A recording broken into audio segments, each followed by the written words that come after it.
A successful British businessman, Campbell Scott, vanished without a trace in Nairobi, Kenya. Days later, his lifeless body was discovered deep in the forest, stuffed in a sack. What really happened? Who was behind this gruesome murder? And why was he targeted? February 16, 2025. Campbell Scott arrives in Nairobi, Kenya. A seasoned traveler, he checks into the JW Marriott Hotel, a five-star establishment in the heart of the city. The purpose of his visit? A high-profile business conference. Everything seemed normal. Until it wasn't. Less than 48 hours later, he would disappear without a trace. February 17, 2025. At exactly 11:15 a.m., hotel surveillance cameras capture Scott leaving the lobby. He steps out into the Nairobi streets, walking with purpose. But where was he going?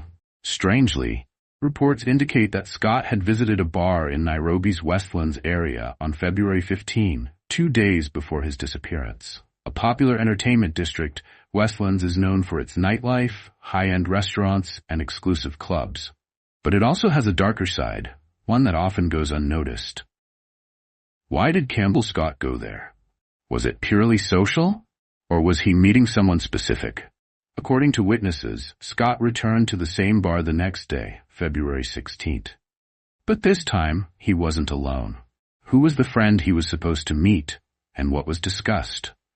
On the morning of February 17th, Scott's movements took an unexpected turn. After leaving his hotel, he was seen taking a taxi, not towards his business conference, but in the opposite direction.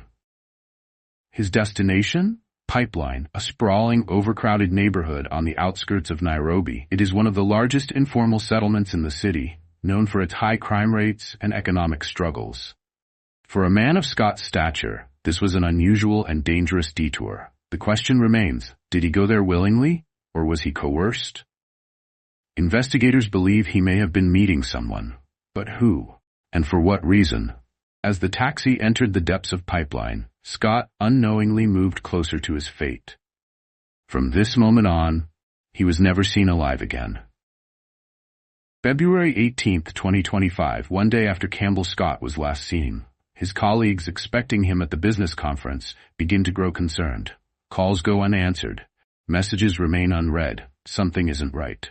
By February 19th, the concern turns into alarm. His family in Scotland tries to reach him, but silence is all they receive. At the JW Marriott Hotel, his room remains untouched. His suitcase was still packed. His laptop was undisturbed. It was as if he had simply stepped out for a moment and never returned. On February 20th, the hotel management officially reports him missing. Kenyan authorities launch an investigation. The British Embassy is alerted. The search for Campbell Scott is now a race against time.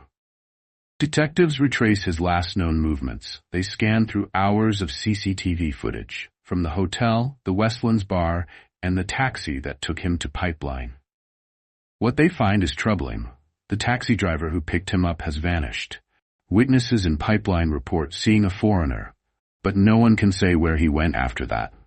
It is as if Campbell Scott has disappeared into thin air. Then, 5 days after his disappearance, nearly 60 miles from Nairobi, a group of local herders makes a horrifying discovery. A green sack, heavy, out of place in the wilderness. Curious, they approach, and what they find will send shockwaves across 2 continents. Inside the sack, a lifeless body, male, born, his hands bound, his face was bruised, the unmistakable signs of strangulation. Authorities rush to the scene. When the body is finally identified, the grim reality sinks in. Campbell Scott, missing for 5 days, is dead. For investigators, this is no random killing. The method of execution, strangulation, suggests something more sinister. This wasn't a robbery gone wrong. This was premeditated. But who killed Campbell Scott? And why? Detectives turn back to his last known movements, the bar in Westlands, the mysterious taxi ride, and the unknown friend he was meant to meet.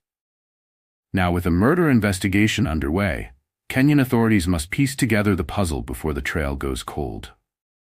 Makongo Forest, 60 miles southeast of Nairobi, a place far removed from the busy streets where Campbell Scott was last seen.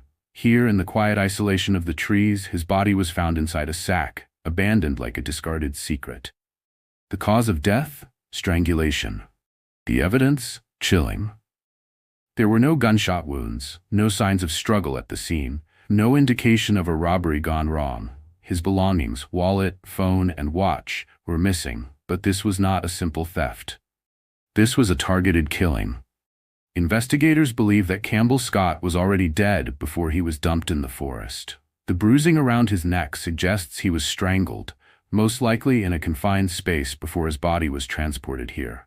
But who did this, and why? Authorities begin retracing his steps, looking at those who last saw him alive. It doesn't take long for two key suspects to emerge. Two men appear at the center of the investigation, a taxi driver and a nightclub waiter. Both were seen interacting with Scott before his disappearance. Both had direct access to him in his final hours. The taxi driver, he was the last known person to transport Campbell Scott. But instead of heading towards his business conference, the vehicle took an unexpected detour, leading Scott straight into danger. Then there's the nightclub waiter. He allegedly introduced Scott to friends in Pipeline, the very neighborhood where he was last seen. A coincidence? Or something far more calculated? One pressing question remains. Was Scott being held hostage before his death? Police uncovered disturbing new leads, evidence suggesting that his captors may have been attempting to access his bank accounts. Was he forced to hand over passwords? Was this an extortion attempt that spiraled into murder? Or was there a deeper, more sinister motive? A premeditated crime disguised as a random attack?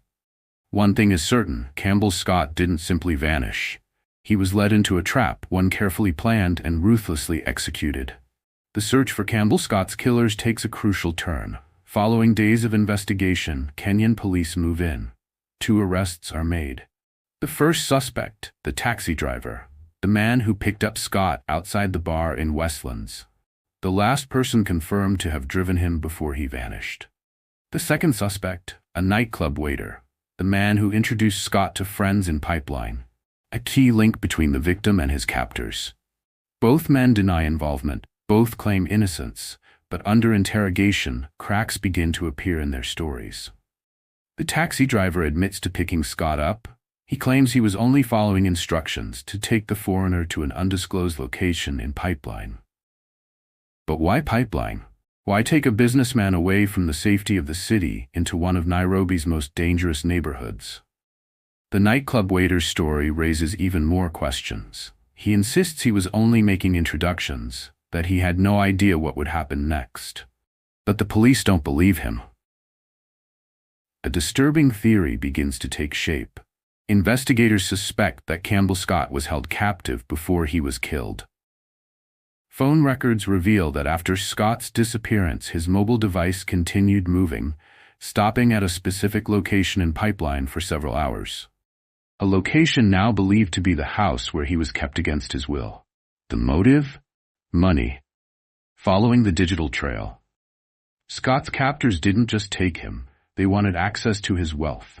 Investigators uncover multiple failed attempts to access his bank accounts, transactions attempted, passwords entered, but something went wrong. Did Scott refuse to cooperate? Did his captors panic when they couldn't withdraw the funds? Or was this always the plan, to silence him, no matter the cost? Whatever the reason, one thing is clear. Campbell Scott was never meant to leave that house alive. News of Campbell Scott's tragic death spreads across the world. The company where he dedicated years of his career. Grief and disbelief take hold. In an official statement, the company expresses its devastation, calling Scott a brilliant mind, a valued leader, and a respected colleague. The tragedy, they say, is beyond comprehension. But for Scott's family, for his loved ones, no words can ease the pain of losing him in such a brutal, senseless act. In London, British officials demand answers. They press the Kenyan government for justice, urging a full and thorough investigation. Diplomatic pressure mounts. The case is no longer just a local crime. It has become an international issue. Kenyan authorities respond swiftly. The police, now under intense scrutiny, pledge to crack down on crimes targeting tourists and foreign nationals. Security measures are reviewed. A commitment is made. But for Scott's family, justice is more than promises. It is about finding every person involved and ensuring that no one escapes accountability. Yet, despite the arrests, troubling questions remain. Was Campbell Scott's murder part of a larger crime network? Were more people involved? People still walking free? And if this was a kidnapping for ransom, why kill him before securing the money? Was it fear? A miscalculation? Or was there something even darker beneath the surface? As investigations continue, his family and friends demand justice, hoping that the full truth will come to light. For now, the answers remain elusive, but one truth is certain: Campbell Scott's story is not over. The pursuit of justice has just begun. This was the story of Campbell Scott, a man who traveled for business but never made it home, a case of mystery, betrayal, and loss, a crime that demands answers. Beyond the tragedy, Campbell Scott was a man of success, intelligence, and kindness, a businessman who dedicated his life to innovation, a mentor who guided others in their careers, a son, a friend, a colleague, whose story should never have ended this way. His legacy is not just in the work he left behind, but in the memories of those who knew him, and in the fight for justice that continues in his name. If you found this case intriguing, don't forget to like, subscribe, and stay updated on true crime stories worldwide. Because behind every case, behind every unsolved mystery, there is a truth waiting to be uncovered.